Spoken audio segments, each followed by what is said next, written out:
Hello everyone, welcome to మామీ ఇంటి రుచులు. నేను మీ అనుష. ఏంటండి, చూసారు కదా, మనకి ఇక్కడ పిక్చర్ చూస్తుంటేనే తెలిసిపోతుంది. చాలా కలర్ఫుల్, అలానే చాలా హెల్దీ అండ్ సింపుల్గా క్విక్గా చేసేసుకునే ఒక ఎమ్మీ డెజర్ట్తో ముందుకు వచ్చేసాను.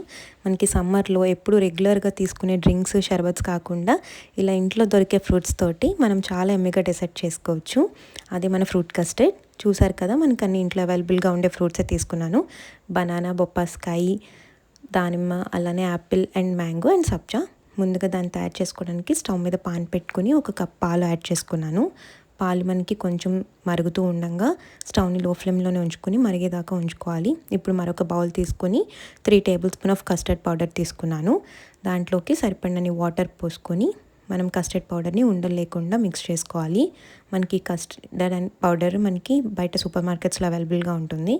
చూసారు కదా, పాలు మనకి పొంగి వచ్చిన తర్వాత స్టవ్ని లో ఫ్లేమ్లోనే ఉంచుకుని ఇలా గరిటతో ఒకసారి మిక్స్ చేసుకుని మనం షుగర్ యాడ్ చేసుకోవాలి. ఇక్కడ నేను 1 కప్ మిల్క్కి 5 స్పూన్స్ ఆఫ్ షుగర్ యాడ్ చేసుకున్నాను.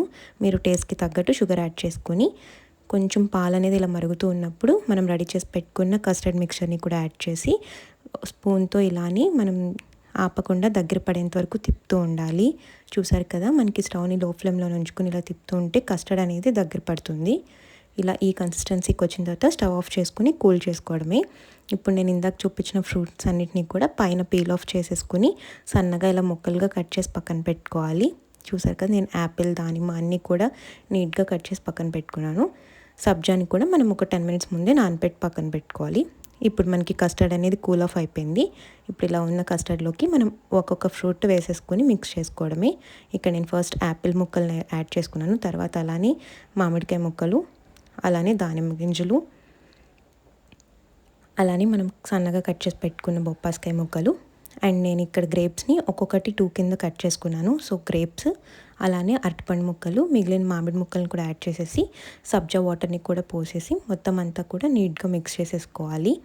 మనకి సబ్జా అనేది కస్టర్డ్లో తింటున్నప్పుడు చాలా మంచి టేస్ట్ని ఇస్తుంది, అలానే బాడీ హీట్ కూడా కంట్రోల్ చేస్తుంది.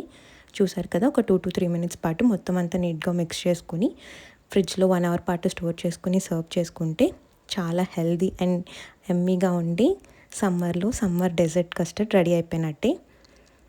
చూసారు కదా, మీకు కనుక మా రెసిపీ నచ్చినట్టయితే మీ ఇంట్లో కూడా తప్పకుండా ట్రై చేసి ఎలా వచ్చిందో మాకు చెప్పండి. మీరు కనుక మా ఛానల్ని ఫస్ట్ టైం చూస్తుంటే ప్లీజ్ సబ్స్క్రైబ్ చేయండి. అలానే మా ఛానల్ని మీ ఫ్రెండ్స్ అండ్ ఫ్యామిలీకి కూడా షేర్ చేయండి. మరిన్ని ఇలాంటి కొత్త రెసిపీస్ కోసం మా ఛానల్ని ఫాలో అవ్వండి.